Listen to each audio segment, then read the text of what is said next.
Hi, this is Mr. Cordes, and today, ladies and gentlemen, we are going to go over and discuss the Scarlet Ibis symbol chart. This is actually part one of several videos. We are going to go through this chart nice and slow. There will be times in which I will ask you to pause and refer back to your story to pull references from. But today our goal is to understand symbolism. And when you look at a symbol, it's something, and it's an item that represents something else. So someone, a character in your story may be using an object or go to a specific place, and that item or object or image or setting represents something else. Okay. We are looking primarily at the birds in the Scarlet Ibis, as there are several of them. And today our goal is to kind of unpack, what do these birds really mean, and how do they connect with our story, and how do they connect with our characters? So you have this document in front of you. It is broken up by the different birds that we see. Obviously, the biggest one is the Scarlet Ibis, which we'll be focusing on for part of our writing. The other part of our writing, you will select one of the other birds that is represented. Some of these birds are more recognizable, like the owl. You probably remember when it jumped out and scared Doodle up in the barn, versus the oriole when it's simply just mentioned, right? The cardinal is mentioned quickly in passing. The peacock is used when Doodle and his brother are creating stories. They're telling lies. And so they're all in the story. All of these birds are in the story. Our goal, however, is to kind of unpack what do these birds really mean, and how do they relate to our characters. Okay. So if you have not pulled up your story, please make sure that you pull up your story as well. And I am going to first move myself up over here. Today's video is going to cover these first three rows. We are going to look at, where is the bird located in our story? Okay. We're going to identify, what does that bird represent or symbolize? Okay, and I'm going to help you with that one. And then the last one that we're going to do for the day is what emotions or attitudes are associated with that bird. So what do our characters feel? What do we feel as readers? How is it being used? Okay. Because that's part of the symbol. How is it being used in the story to communicate a bigger message? So looking here, let's actually look, ladies and gentlemen, at all of our birds. Okay. We have the oriole, we have the owl, we have the cardinal, we have the peacock, and we have the Scarlet Ibis. Going back, our first goal here, it says, where do we see this bird? This is a direct example or quote. What's going on in the story when the bird is mentioned? Some story and context. This right here, ladies and gentlemen, is kind of like our concrete detail. Okay, we need to find first where it is in the story. So if you look for the oriole, it's actually page 1. Okay, I'm going to be typing this in here. You're going to be typing it into your document as well. So if you need to pause and go over to that item, you can. But this right here, it was brought up in the very beginning. This is actually in the middle of the sentence on page 1. It says, but the oriole nest in the elm was unattended. Okay, which meaning it was kind of abandoned. No one was paying attention to it. It had been forgotten and passed on, moved on. Okay, that's page 1. Okay, so that right there's I believe they mention the oriole again later in the novel, or excuse me, the story. But for right now, we're going to use this example. And that's all we're going to do in this very first row. We are piecing together, where do we see the Scarlet Ibis? Where do we see the owl, the cardinal, all of these birds? Okay. Let's actually jump over, ladies and gentlemen, to the Scarlet Ibis. There's lots of reference points to where the Scarlet Ibis is. And whichever one you pick is perfectly fine. I would pick one of the strongest ones. Like when they reference it to in a book, that may not be as strong as when it falls out of the tree and Doodle admires it in its odd beauty, right? We want to pick something that is going to be beneficial for us. So looking here at the Scarlet Ibis, this is one of my favorite quotes. It's when it talks about it laid on the ground like a broken vase of red flowers. That's my personal, and if you would like to put that in here, you can. If you don't, then that's your decision. That's totally fine. But you do need a quote for the Scarlet Ibis. So lay on the earth like a broken vase of red flowers. Okay. That's page 10. In the very end of our novel, the narrator references to Doodle as the Scarlet Ibis. I would not use that quote because that's being used as a metaphor versus a literal, here's the bird that's flying or laying in front of us. Okay. So we now have two pieces of textual evidence. We have where did you see the bird mentioned? Okay, we did that for the oriole and we did that for the Scarlet Ibis. Your goal now, ladies and gentlemen, is to find a piece of textual evidence for the owl, for the cardinal, as well as the peacock. Okay, you need to find a quote, the sentence, a piece of textual evidence that references to these three birds. Okay, so take a moment, pause the video, go find those three quotes, come on back, and we'll go to the next slide. Okay, you have returned. Hopefully you now have your textual evidence filled out, set, and ready to go. When we understand what does the bird represent, that's going to take some literary knowledge that we have in the past. I'm actually going to help you all the way straight across the board on this one because looking at the birds, they mean something, right? John Hurst, our author, did not just put in birds because he wanted to write a story about birds. He wanted to write a story about this boy who struggles to be accepted by his brother, and he uses birds as a metaphor and as a symbol to get there. So looking at this, what does the bird represent? Okay, in the very beginning of our story, the oriole is mentioned when the narrator is reminiscing about his brother. So the death has already happened and he's looking back. So the oriole, if you look up orioles within literature, usually means some sort of approaching season, a new beginning. They also kind of mean like a sun, like they could be mimicked as like a sunrise, like a new start. Okay, let's mark this down for this next commentary row right here. Okay, this bird means like approaching a summer season. Okay, because that's the season that they were referencing to, or sunrise. Okay, and again, it kind of conveys we get to start over type of thing. It's a new day, right? New beginning. Okay. Owls in literature often represent a multitude of things. You can have an owl represent positive traits. You could have an owl represent negative traits. So if you've got, like, let's say Harry Potter, the owls there are used as like messengers. They're very friendly. They're kind, whatever. And then there's pieces of like Edgar Allan Poe and Shakespeare that use the owl as a very negative, like death is coming, kind of a looming thing, right? Because when you think about it, the owls are only awake at night. When they do make sound, it sounds like they're asking you, they're asking you a question, right? And so what is this? If even you are familiar with Winnie the Pooh, right? Disney's Winnie the Pooh, you have an owl who's very well educated. So sometimes the owl represents knowledge. Those two are our biggest things for the owl. We've got knowledge. Okay, they represent some sort of like intelligence, but then the owl can also represent death. Owls have been associated with like the raven or the crow, very kind of menacing birds that give off the idea that you may die soon.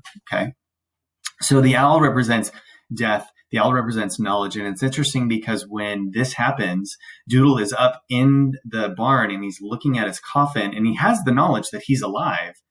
But then his brother's telling him, no, you were supposed to die. So it's this combination of knowing that he's alive, realizing that he should be dead, but why is the coffin here? And he begins to piece things together, and the owl screech, pops right out. and scares him right in his face. So in our story, the owl represents this idea of knowledge as well as death. Okay. The next one, the cardinal. The cardinal, it's described like the red feathers that are on the chest begin to stick out whenever it's like making noise or trying to get attention. The cardinal, ladies and gentlemen, is actually connected very much to pride and kind of like this like an over sense of confidence. There we go, overconfidence.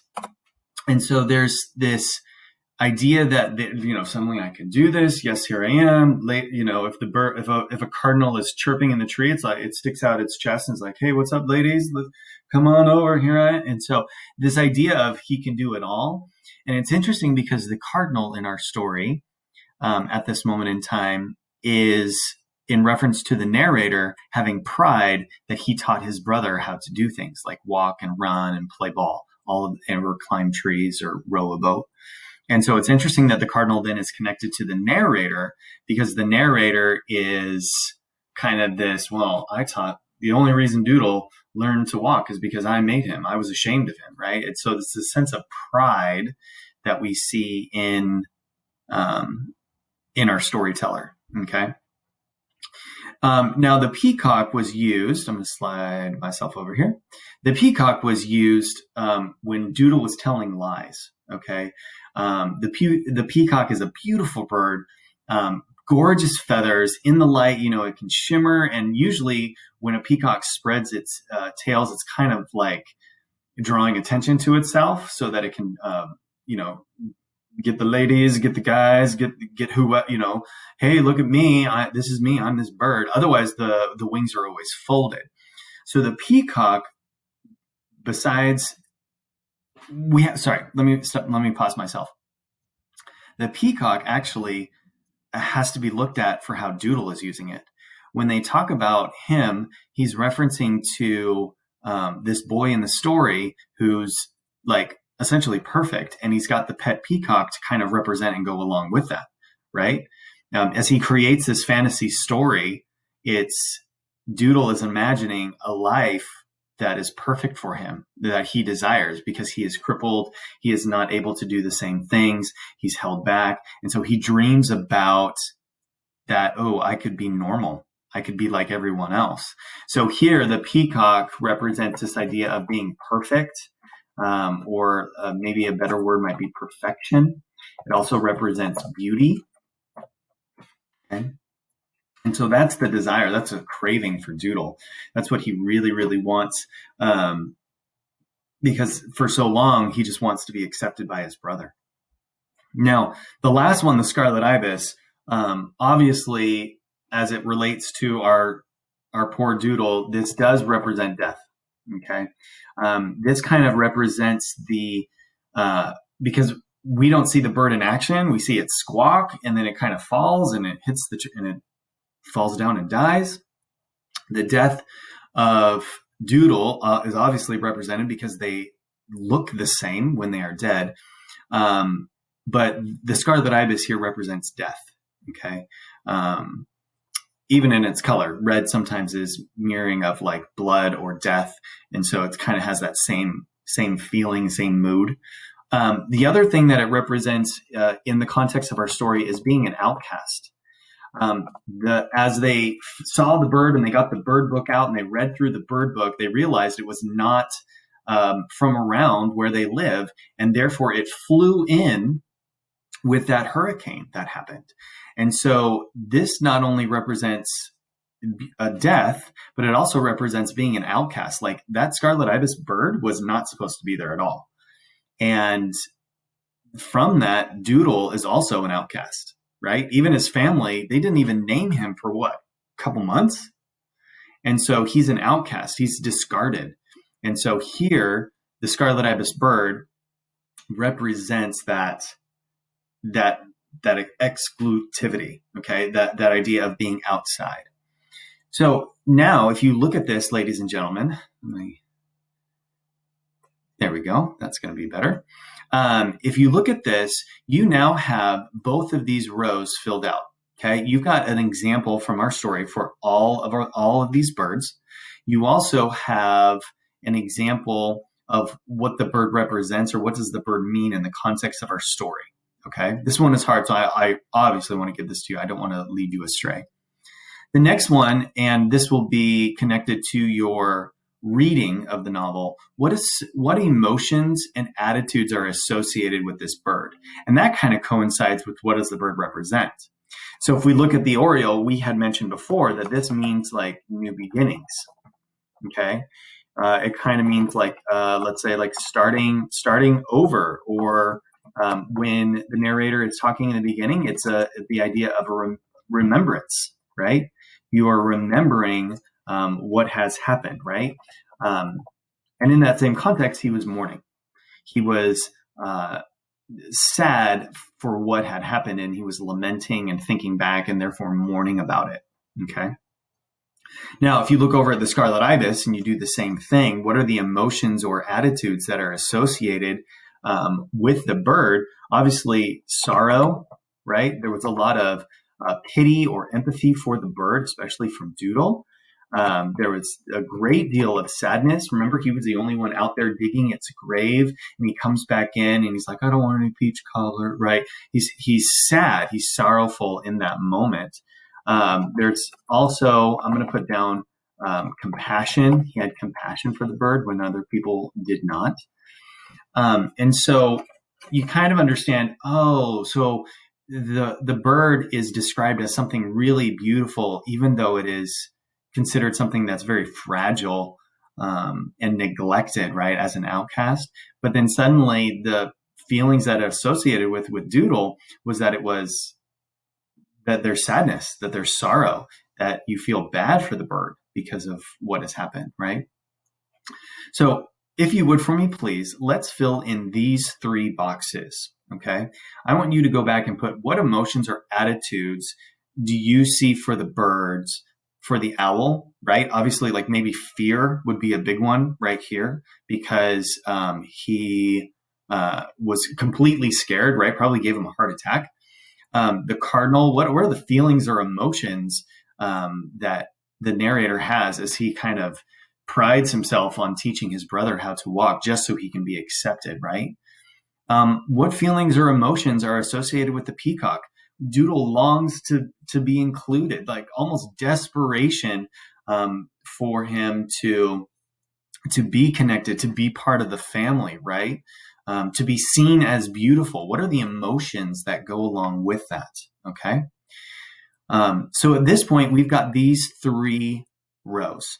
Okay. Actually, pause. Let's fill in those 3, or fill in any missing pieces between these 3 rows.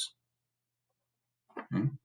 And now that you've filled in those 3 rows, okay, and you got these pieces, this is going to be the starting point for our writing. You will be writing about 2 of the birds. One of them will be the Scarlet Ibis, okay? The second strongest would probably be the owl, and then I would recommend the peacock, then the cardinal, then the oriole. While the oriole is good, it's not as a strong representation of Doodle in the process. It's a brief reference to remembering back and having to start over after the death of a loved one. But the owl, the cardinal, and the peacock, you guys will pick one of those to write about along with the Scarlet Ibis. Okay. If you have questions or concerns, let me know. We are going to continue on in the next video, looking at the next 2 rows and filling in that information from there. Okay. I'll talk to you guys soon. Message me if you have any questions or concerns.